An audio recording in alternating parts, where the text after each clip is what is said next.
না দেখুন, আমি বারে বারে বলেছি যে প্রথমেও যখন এই বিষয় নিয়ে আমাকে প্রশ্ন করা হয়েছে যে গণতান্ত্রিক দেশে যে যেখান থেকে দাঁড়াতে চায়, নির্বাচনে প্রতিদ্বন্দ্বিতা করতে চায়, সে করতে পারে, তার সেই অধিকার আছে।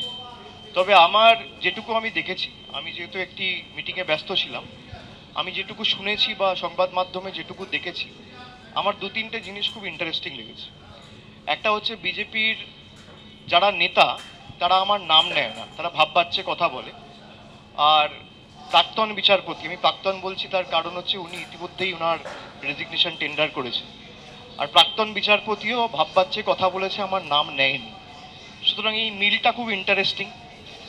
আর সেকেন্ড হচ্ছে উনি যে বিষয়গুলো নিয়ে বলেছেন তার মধ্যে সব থেকে বেশি ইন্টারেস্টিং আমার যেটা লেগেছে সেটা হচ্ছে উনি স্পষ্ট করে একটা সত্যি কথা বলে দিয়েছেন, হয়তো মুখ ফসকেই বলে দিয়েছেন, কিন্তু সত্যিটা বলেছেন মনে আমি তাকে ধন্যবাদ জানাচ্ছি। উনি বলেছেন যে I approach the BJP and BJP approached me. এটা খুব interesting, you have to read between the lines. উনি তার মানে স্পষ্ট করে বলছেন যে আমি যখন বিচার ব্যবস্থায় বিচারকের চেয়ারে বসে বিভিন্ন শুনানিতে আমার রায় দিয়েছি বা আমার এজলাসে যে সমস্ত ঘটনার শুনানি হয়েছে, সেই সময়ে বিজেপি আমার সাথে যোগাযোগে ছিল এবং আমি বিজেপির সাথে যোগাযোগে ছিলাম। বাকিটা আমি সাধারণ মানুষের কাছে ছেড়ে দিলাম। Thank you.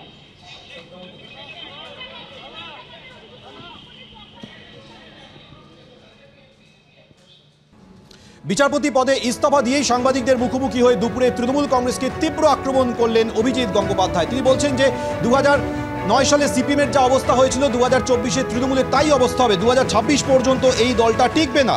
দুর্নীতি নিয়ে তৃণমূল কংগ্রেসকে তীব্র আক্রমণ করেন। অভিষেক বন্দ্যোপাধ্যায়ের নাম না করে তাকেও আক্রমণ করেন। তৃণমূল কংগ্রেসকে আক্রমণ করতে গিয়ে তিনি বলেন যে তৃণমূল ভিতরে ভিতরে ভাঙছে, এই দল আর বেশি দিন নেই। অভিষেক বন্দ্যোপাধ্যায়ের নাম না করে তিনি বলেন যে একজন তালপাতার সেপাই তৃণমূলের সিনিয়র নেতাদের বিপদে ফেলতেই নারদ চক্রান্ত হয়েছিল। সব মিলিয়ে আজ অভিষেক বন্দ্যোপাধ্যায়ের নাম না করেও শাসক দলকে তীব্র আক্রমণ করলেন অভিজিৎ গঙ্গোপাধ্যায়।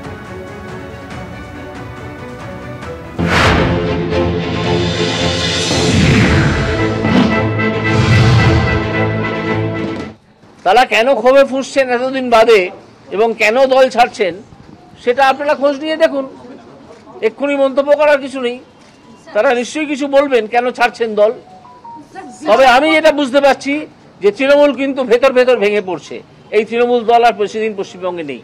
আমার মনে হচ্ছে তৃণমূল দলটি যেভাবে নড়বড়ে হয়ে গেছে এবং যেরকম ভেতরে ভেতরে ভাঙছে বিভিন্ন চাপে, তারা নিজেরাই ভেঙে পড়ছে। তাতে আমার মনে হয় যে 2009 সালে সিপিএমের যেরকম অবস্থা হয়েছিল, এই 2024-এ তৃণমূলের সেরকম অবস্থা হবে।